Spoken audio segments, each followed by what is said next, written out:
The Thomas Capano and Marie Fahe case, a tale of obsession, power, and betrayal.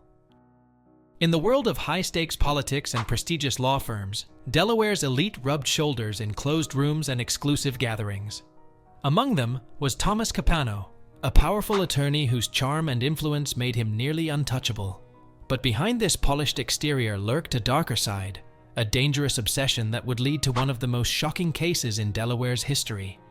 His entangled love affair with Marie Fahe, a young, vibrant political aide, would turn deadly, unmasking a story where love, control, and jealousy spiraled into murder. Thomas Capano wasn't just any lawyer. He was well-connected, respected, and feared. As a successful attorney with political influence, he had friends in high places and a reputation for being as persuasive in the courtroom as he was ruthless. His network extended into the lives of politicians, business leaders, and socialites, establishing him as a man who was untouchable. But Capano's charm hid a possessive and obsessive personality that would prove lethal when someone dared to reject him.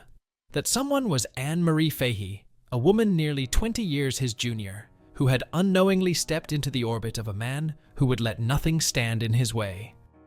Marie Fahe worked as the scheduling secretary for Delaware Governor Tom Carper, her career on a bright trajectory and her life full of dreams for the future. She was kind-hearted, warm, and full of life, the kind of person everyone wanted to be around. When she met Capano, she was captivated by his confidence and experience, but it was not long before the red flags emerged. As their relationship deepened, Capano's true colors began to show. He was controlling, manipulative, and unwilling to let her go. This grip tightened around Marie, who soon realized that she was entangled in a dangerous web with a man who had no intention of letting her leave.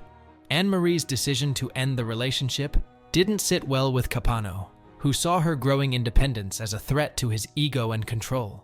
She had become his possession, something he believed he was entitled to, and he couldn't fathom her defiance. Friends noticed her increasing anxiety and her visible discomfort whenever Capano was mentioned. But she was determined to break free and to reclaim her life, though she was unaware of just how deeply Capano's obsession with her ran. For Capano, Marie's rejection was not just a personal loss, it was a bruising blow to his power, his status, and his pride, one he was not willing to accept. On June 27, 1996, Marie Fahe vanished without a trace. She had gone to dinner with Capano, supposedly to discuss their relationship, but after that evening, no one ever saw her again. Her friends and family grew frantic as the days passed without word, their worst fears materializing as law enforcement began a search for her whereabouts. Capano played the part of a grieving, concerned friend, joining the family in mourning. But while he put on a face of worry, authorities quickly grew suspicious of his behavior and their relationship's dark history. For law enforcement, Capano's tears did little to mask the chilling truth of what he had done. As detectives dug deeper, they uncovered a twisted narrative filled with deception and control. Capano had gone to extraordinary lengths to cover his tracks, attempting to erase any sign of Marie from his life. But as police gathered evidence, the extent of his planning came to light.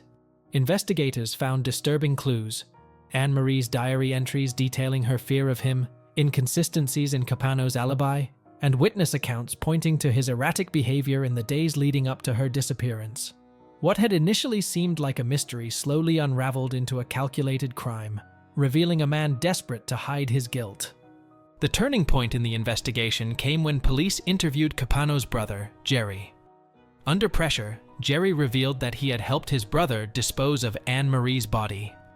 In a harrowing admission, Jerry recounted how Capano had enlisted him to help him cover up the murder, transporting her body out to sea to be dumped in a cooler. This revelation left authorities and the public reeling, shattering any illusions about Capano's innocence. It was now evident that Capano's meticulously crafted public image was just a facade, hiding a man willing to do anything to keep control over the women in his life.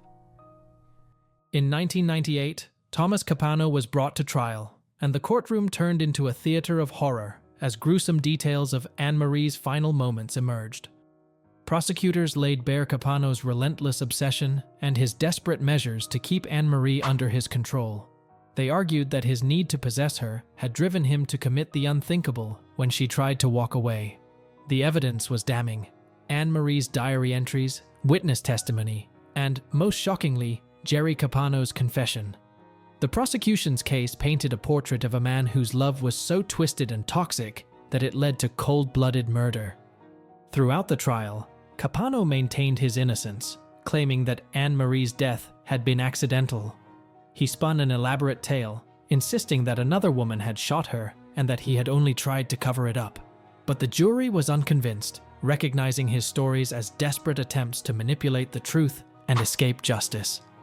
After months of gripping testimony and painful revelations, Capano was found guilty of murder and sentenced to death, a sentence that was later reduced to life in prison. For the public, justice had been served, but the pain endured by Anne-Marie's family would last a lifetime. Marie Fahe's tragic end served as a cautionary tale about the dangers of toxic relationships and the deadly outcomes of obsession disguised as love. Her life, full of promise and potential, was stolen by a man who saw her as a possession rather than a person. Her friends and family mourned her loss, but they also honored her legacy, raising awareness about the signs of control and manipulation in relationships. Her story became a rallying cry for those who find themselves entangled in relationships that seem loving but hide darker intentions. Capano's conviction marked the end of his reign of power and influence. Once a respected figure, he became a symbol of how entitlement and obsession can distort love into something sinister. His actions laid bare the chilling reality that even the most successful and polished individuals can harbor deep-seated darkness, ready to strike when their control is threatened. In prison, Capano would spend his days in isolation, left to reflect on the life he destroyed and the lives he scarred through his monstrous act. The case left an indelible mark on Delaware's close-knit community, a reminder that even the most unassuming lives can be rocked by hidden dangers. Anne-Marie's memory lives on, a testament to the resilience of those who loved her and the strength of those who carry her story forward. Her legacy continues to serve as a stark warning of the fatal consequences of controlling love and the importance of recognizing the red flags that, if ignored, can lead to tragic outcomes. Today, Marie Fahe's story resonates as a powerful message about the dangers of abusive relationships masked as love and the courage it takes to leave when warning signs appear. The world may remember Capano as a once powerful figure who fell from grace, but Anne-Marie's story endures as a symbol of resilience and hope, a reminder to others to value their lives over toxic relationships. Her memory stands as a reminder that genuine love does not seek to possess or control. It seeks to protect, uplift, and respect. That's it for today's video. What do you think of our video? Please let us know in the comments below. Don't forget to like, share, and subscribe. Thanks for watching.